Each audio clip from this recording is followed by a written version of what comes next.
முதல்வர் பேசும்போது ஏமாற்றம் இருக்காது, ஆனால் அமைச்சரவையில் வந்து அமைச்சரவை மாற்றம் குறித்து ஏமாற்றம்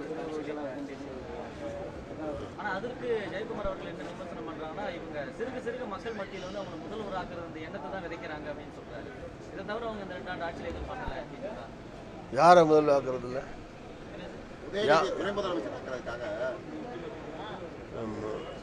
ஏற்கனவே நான் டாக்டர் கலைஞர் அவர்கள் முதலமைச்சராக இருந்தபோது இப்போ இருக்கிற முதலமைச்சர் தளபதி சகோதரர் ஸ்டாலின் அவர்கள் துணை முதலமைச்சராக இருந்தார்.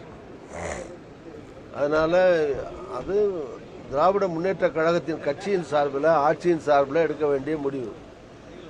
அப்படி திமுக கட்சியின் சார்பில் யார் துணை முதலமைச்சராக வேண்டும் என்று முடிவு செய்கிற போது அந்த கட்சியோ அமைச்சரவையோ அங்கே இருக்கக்கூடிய எம்எல்ஏக்களோ சேர்ந்து உதயநிதி அவர்களை துணை முதலமைச்சராக ஆக்குவோம் என்று முடிவு செய்தால் அதில் ஒன்றும் தவறு ஒன்றும் கிடையாது.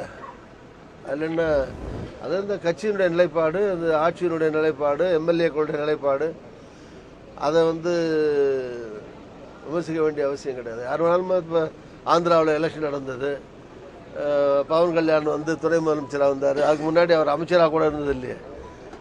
குறைஞ்சபட்சம் துணை முதலமைச்சராக இருக்க முன்னால் இவராவது அமைச்சராக இருக்கார்.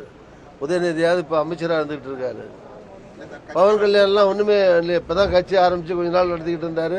எலெக்ஷனில் நின்னார், 20-22 சீட் வந்தது, துணை முதலமைச்சர் ஆகிட்டார்.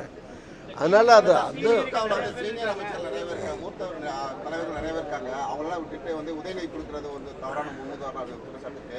அதே நேரத்தில் கலைஞர் உயிரோடு இருக்கும்போது பல தடவை சொல்லியிருக்காரு, திமுக ஒன்றும் சங்கரணம் அல்ல அப்படின்னு சொல்லியிருக்காரு. யார் வேணாலும் தலைவர் பதவியெல்லாம் இது ஜனநாயக கட்சி இருக்காரு. ஜனநாயகம் திமுக இருக்குன்னு பார்க்குறீங்களா?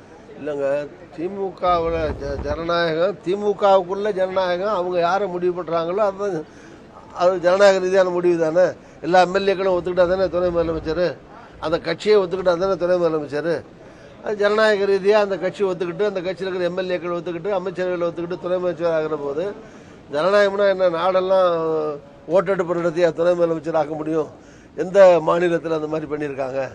அதனால் அது விமர்சனத்துக்காக 1000 விமர்சனம் பண்ணலாம்.